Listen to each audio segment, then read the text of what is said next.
Okay, slopes of lines. So we're going to do slope in a couple of different ways. First thing I'm going to do is just come over here. We're going to talk about slope in different definitions. So slope can graphically be defined as rise over run. You may see the formula y2 minus y1 over x2 minus x1.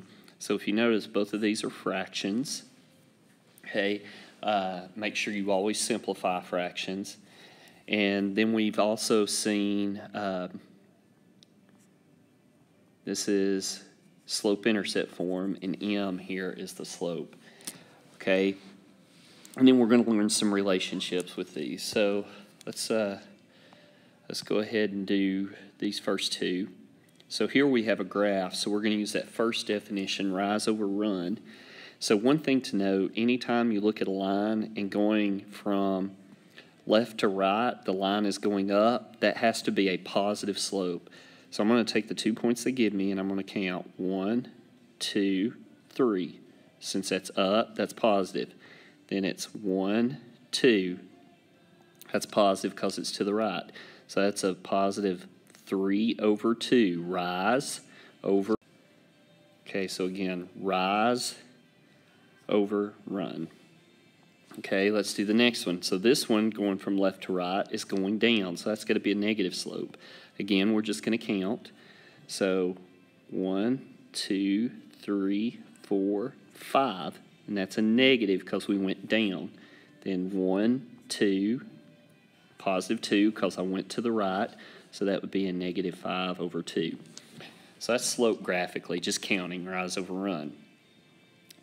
Now these next two, we're actually using the equation for slope, or the formula. So I'm going to label.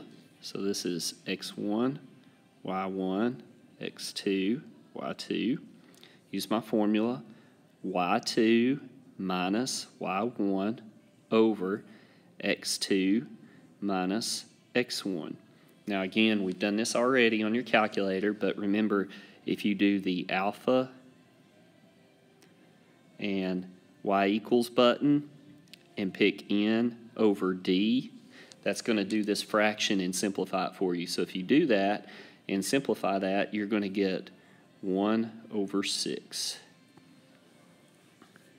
Okay, let's do number 4 here. Slide it over a little bit. So again, I'm going to label my values. I'm going to do this one in red. So x1, y1, x2, y2. So y2 minus y1, okay? So the minus sign in the formula does not replace the negative sign on the number, okay? Just be mindful of that. Then x2 minus x1. Okay, so this becomes plus plus. If I simplify that, that's going to be 4 over negative 25, or negative 4/25. The negative sign could go out front, it could go on top, or it can go on bottom. It really doesn't matter. Okay. Now, let's go to parallel. Okay. What does parallel mean? Okay, one relationship here. When things are parallel, that means they have the same slope. Okay, same slope. Now, I'm giving you some special cases here. This first one, number 5, x equals negative 3, that is a vertical line. That is a line that goes up and down. You can't put that one in your calculator, okay? The only ones we can put in the calculator are ones that are y equals, like these. Okay, so if you can't put it in your calculator, that is a vertical line, okay? Vertical line, which means it has no slope, because we can't do it on the calculator, or some books say undefined. So if they're parallel, that means the slope of this one has to be the same as our parallel line, so no slope or undefined. Okay, in number 6, y equals 4, this is a horizontal line, okay? Horizontal. Horizontal doesn't go up or down. It just stays flat. So that has a slope of 0. Okay, has a slope of 0. And if you go back to our equation, y equals mx plus b over here, there is no x. And the reason there's not is because our slope is 0, because 0 times x would make it 0. All we're left with is our b, which is 4 here. So that's why our slope is 0. Okay. All right. The next two are a little bit easier. Okay, those were just some special cases. The slope here, there's my m. So a slope parallel would be negative 2/3. The next one, here's my m, 1/4. So a slope parallel would be 1/4. It's just the same thing. All right. The next problems talk about perpendicular. Okay.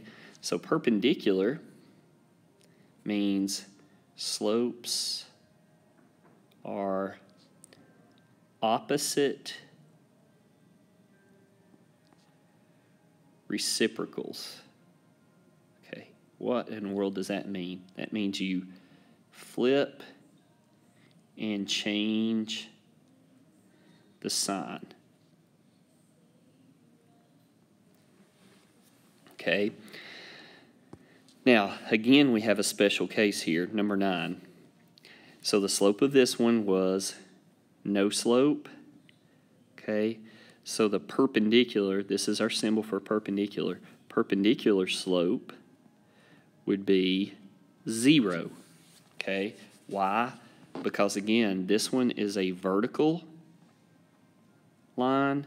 So I need a horizontal line to be perpendicular to it.